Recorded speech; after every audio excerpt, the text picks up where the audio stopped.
6h30, 9h, les matins de France Culture. Guillaume Erner. Marguerite Caton, vous êtes séchée, bonjour.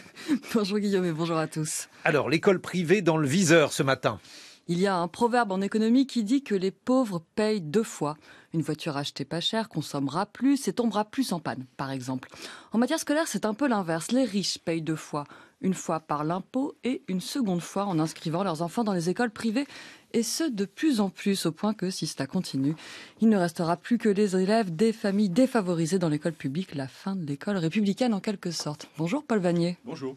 Vous êtes député France Insoumise du Val d'Oise, co-rapporteur avec votre collègue Renaissance Christopher Weisberg de la mission parlementaire sur le financement public de l'école privée sous contrat.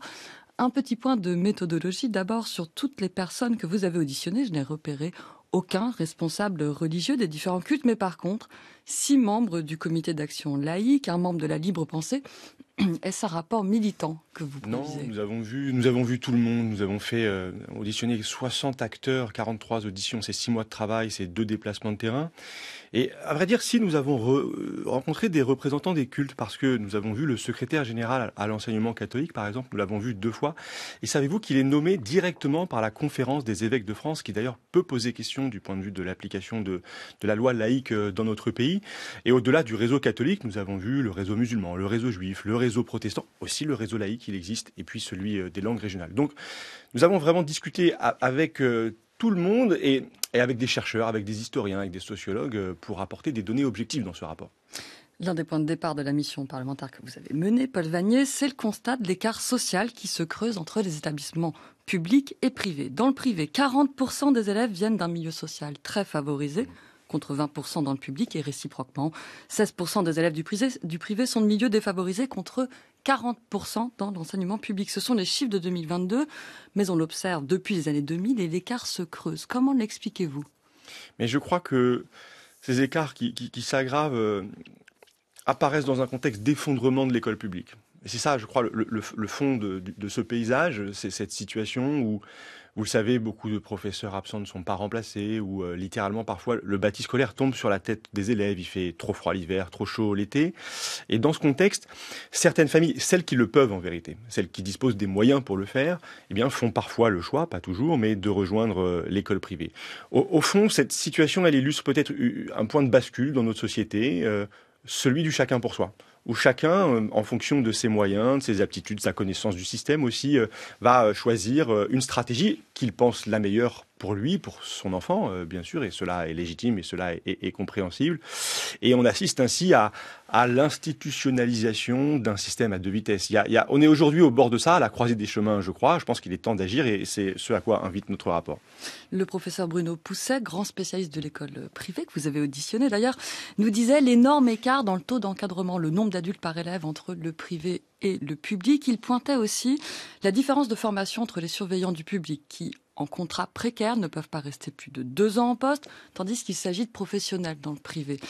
Au-delà des pratiques élitistes, Paul Vanier, l'attrait pour le privé, vous l'avez dit, celui notamment des classes moyennes, de ceux qui font des efforts pour payer, qui s'appauvrissent en un sens en le payant, c'est le reflet des carences de l'enseignement public.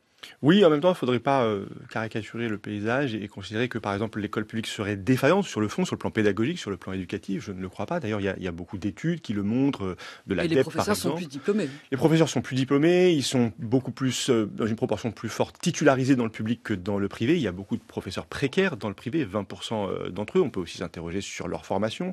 Ils sont moins inspectés aussi, par exemple, ces professeurs-là que ceux du public. Mais par exemple, la DEP produit un indicateur qui mesure la performance éducative des établissements et fondamentalement les établissements privés n'amènent pas plus loin les élèves qui les fréquentent. Il n'y a pas un rendement éducatif, une performance éducative qui est supérieure dans les établissements privés comparé aux établissements publics, même si les établissements privés, eux, eh bien, demandent des frais de scolarisation qui sont parfois importants. Ce qui apparaît clairement dans votre rapport et ce qui est très étonnant, c'est l'opacité du financement des écoles privées. Du financement, pas des finances, car leurs comptes sont publics, comme pour toutes les associations. Non, c'est l'État qui est incapable de fournir le montant des subventions allouées. On ne peut pas ou on ne veut pas savoir, Paul Vanier ? Je crois qu'on ne veut pas. C'est une découverte pour moi vraiment dans ce travail que de constater qu'aucune administration publique ne chiffre à l'euro près le montant totale de la dépense publique consacrée aux établissements privés sous contrat. Et je dois dire que la marge d'erreur, elle est sans doute de l'ordre du milliard, hein. On doit être quelque part entre 10 et 12 milliards. Et si on ne sait pas, c'est qu'on ne veut pas savoir qu'il existe ce qu'un haut fonctionnaire que nous avons auditionné a décrit comme une culture de l'évitement et qui tient dans cette menace, celle, vous savez, qui est toujours pointée vers ceux qui abordent ce sujet, celui de vouloir rouvrir la fameuse guerre scolaire qui est tout à fait fantasmée et qui exerce un climat d'autocensure qui conduit beaucoup d'acteurs publics, responsables de l'évaluation, responsables du contrôle, à renoncer par crainte. Votre principale proposition consiste à moduler les subventions touchées par les établissements privés en fonction de leur contribution à la mixité sociale et scolaire. Ça s'entend, mais est-ce que les établissements publics seraient soumis aux mêmes obligations ? On a beaucoup parlé du lycée Stanislas avec son indice de position sociale à 147, Henri IV 146, Victor Duruy à côté 142. Je crois que vous avez raison, il faut regarder cette question-là, celle de la mixité sociale et scolaire, avec un prisme large. Il ne faut pas la réduire uniquement à ce qui se passe dans l'école privée.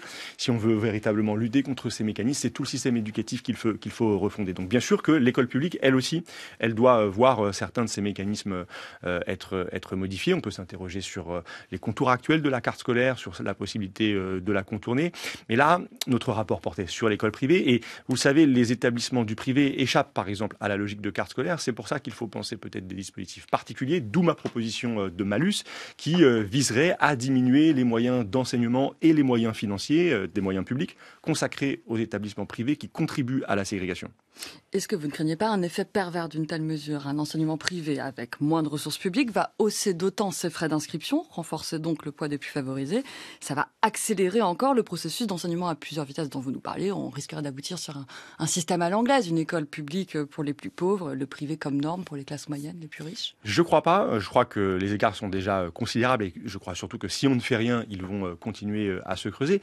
Mais vous savez, dans les établissements privés, il serait possible de pratiquer au fond une forme de solidarité entre les familles, que les familles qui disposent des moyens les plus importants contribuent davantage à travers les frais de scolarité qu'elles versent à ces établissements, que les familles qui ne disposent pas de moyens. Or, qu'est-ce que l'on constate ? C'est que on appelle peut-être une tarification sociale, elle est très rare. En tout cas, elle est insuffisante dans ces établissements. Moi, je pense qu'ils ont les ressources par eux-mêmes pour répondre à une éventuelle baisse des moyens publics. Et je veux dire que si je préconise cette baisse pour certains établissements, pas pour tous, il existe aussi des établissements privés dont, par exemple, l'IPS, l'indice de positionnement social, est bas, c'est pour dégager des moyens et les affecter aux écoles qui, elles, ne trient pas les élèves, qui les accueillent tous sans condition, les écoles publiques.